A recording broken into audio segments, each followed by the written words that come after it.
All the best people are crazy. All the best people are nuts. Have I gone mad? Oh, that would be sad. If I was the kind of cad who chooses to let myself give in to the mad. So sad. So, what the heck is happening in the world today? There's something wrong with the world today. I don't know what it is. We're living on the edge. There we are right there. I am alive. I'm alive, and what do I want to talk about today? I saw your rubber chicken, and the first thing I thought was, this chick must be crazy as fuck. That's an actual quote. An actual quote from a gentleman that I went on a date with recently. So I have some dating advice for you today, this fine, wonderful Thursday at 8:20 in the morning. This is my dating advice. Are you ready for it? If you're single and you're going on a date, my best advice is to not bring a rubber chicken with you. I do believe that rubber chickens are automatic date disqualifiers, mostly because I think most people that are dating are looking to meet somebody that is quote unquote normal. And a rubber chicken may or may not be an indicator of some sort of abnormality. So I guess that lends the question, if you have a rubber chicken, does that make you quote unquote crazy as fuck? And if I am crazy, what does that mean for my life? If I am indeed crazy. Is it crazy in a good way? Is it crazy as in I need to be institutionalized? Like, what kind of crazy am I? That is a good question, don't you think? What kind of crazy am I? Do you think I'm crazy in a good way? And if I showed up on a first date carrying my rubber chicken, would you still want to date me if you were a man, or would you automatically disqualify me and be like, this chick is crazy, nuts? Because I have been bringing my rubber chicken on my dates. And how long have I been dating now? It's been a couple of weeks. I have put myself back on the availability market. Mostly so I have fun dating stories to write about in my third book. Third book? Wait, what happened to book 1 and book 2? Are you ever going to publish a book, or are you just going to keep writing new books and not publishing them? No, I'm not going to keep writing books and not publish them. I'm actually going to be publishing quite a bit on a regular basis. So this morning I published this on my Facebook wall, How to Set the World on Fire with a Rubber Chicken. And this is the beginning of a story. This is the beginning of a story that I can share with you if you're interested. If you read this and you want to keep reading it, just send me a personal message or a comment right here, and I will send you the rest of this story later on today.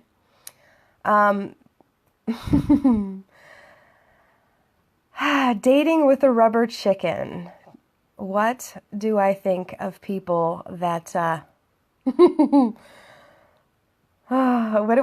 do you think that's smart for me to bring my rubber chicken on dates?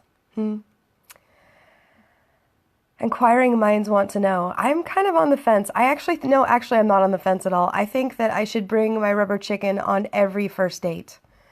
I don't think it's necessary on the second date, but I think the first date should always have a rubber chicken, especially if it's at some pretentious fancy restaurant with too many forks. I think that's a good time to bring my rubber chicken. So, Thursday. It's almost Christmas.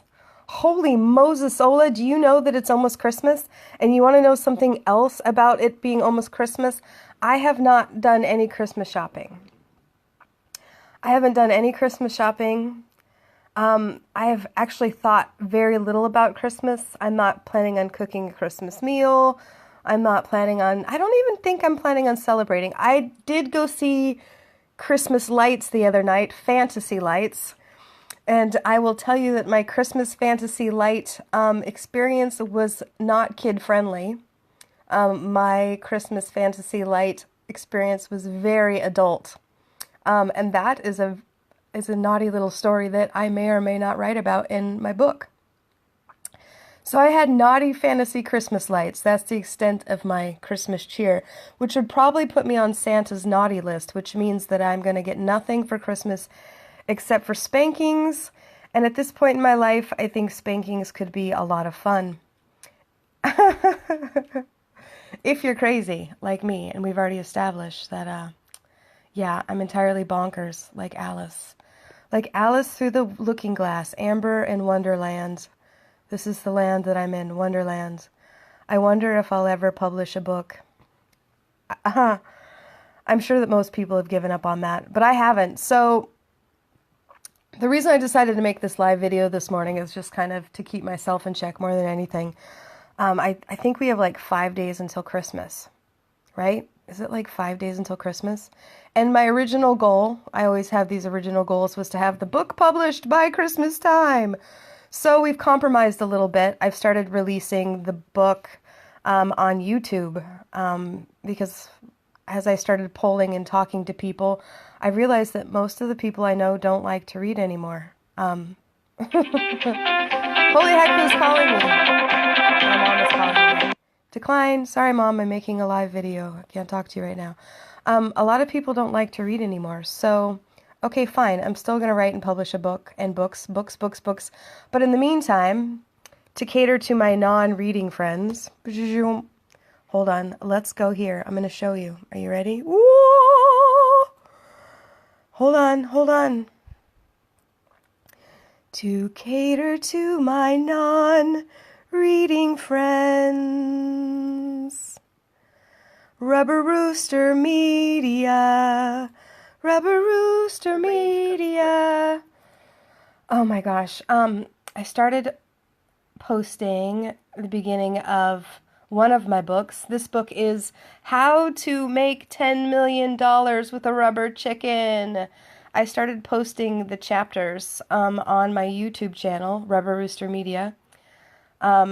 I've posted chapter 1 and chapter 2. That is all I've posted so far. So I'm officially publishing. Woohoo! Although my ebook is not available yet, which is a shame because I've already had people purchase it. So they are all sending me hate mail. No, just kidding. They don't care because they know they're going to get the book eventually. So yeah, on that happy note, I may or may not be batshit crazy. It's entirely possible. And, you know, here's the thing about being crazy, if I am, in fact, crazy. I'm going to have an absolute blast with that particular reality, if that is the case. Like, if I'm really crazy, I'm just going to have fun with it. Like, don't you think life as a crazy person would be so much more fun than life as a boring person? Speaking of boring, dry, horrible people, I actually had a date planned for Saturday with this sociologist. What does a sociologist even do? Hold on. Sociologist. Let's Google it. Sociologist. Sociologist. What does the sociologist do? A sociologist. That's so funny. A sociologist is someone who studies society and societal behaviors by examining the groups, cultures, and organization, social institutions, and processes that people developed. So let me tell you about the date that I had planned with a sociologist who lives in Everett. And Everett's like 2 hours away from me. So why would I want to date somebody 2 hours away from me? Well, I like the idea of getting out of town. That's one thing. And I like the fact that this particular person was very articulate. The problem is that for somebody that spends his career studying other people's behavior in order to have some sort of like profound understanding, he was really inept at reading cues and having good communication. How do I know this? Well, I had 2 phone conversations with him, and he was disqualified over the phone. You know why he was disqualified over the phone, the sociologist? Well, first of all, I asked him, have you ever been married? He's 46 years old. 46 years old. Have you ever been married? And he says, no, I've never been married. And I was like, well, I was like, oh, well, why, how have you never been married? He says, well, I just never found the time for it. I never took the time. He goes, but now I think I'll have time for it. I think I'm finally ready to make time. Well, obviously, the sociologist hasn't been studying people for very long, because if he had been studying people for a long time, he would realize that most people don't change very, very, very much, like the scale of their personality type. So the fact that he's never really made time for another person after 46 years, it's kind of proof to me that's kind of like a red flag. He's probably not going to be somebody that's very good with sharing or compromise or the things that make relationships go really nicely. So one of the things, this is a disqualifying factor. So I'm talking to this gentleman, and we're talking about the fact that communication, I was like, you unmatched me. Because we were matched on Bumble. I met this sociologist guy on Bumble, which is a dating app, okay? So I'm on this dating app called Bumble, and I'm talking to the sociologist guy who lives in Everett, which is 2 miles away from me, and we're making a plan for a date. So I'm making progress. He's got a good career, he's articulate, blah, blah, blah. He knows things. I like smart people, so that's attractive, okay? And I like people that are willing to make plans, so that's attractive. So he has some good things going for him, right? Yay! So one of the things that happens after we exchange phone numbers is he unmatches us, which basically means that, like, there's a little button on the dating app that, like, you can click to let the dating app know that you're no longer interested in the person. So once we exchange numbers, he unmatches us, which means I no longer have access to his pictures and what he looks like. And so now we have a date planned, and I was like, well, is he even cute? What if he's not cute? Maybe I should look at him again, because I don't really want to waste my time going on a date with somebody that I don't even think is attractive. And one of the things that's been happening to me lately is I've been choosing to go on dates with ugly people. Not a lot of ugly people, but some ugly people, mostly because I think that personality is very attractive as well as intelligence. And so I'm like, well, okay, so they might be kind of ugly on their profile pictures, but maybe I'll be attracted to them based on their intelligence and personality, and that might make the 7 into an 8 or a 9, and maybe if I drink some, I can pretend they're a 10. Do you see? This is how I select my mate.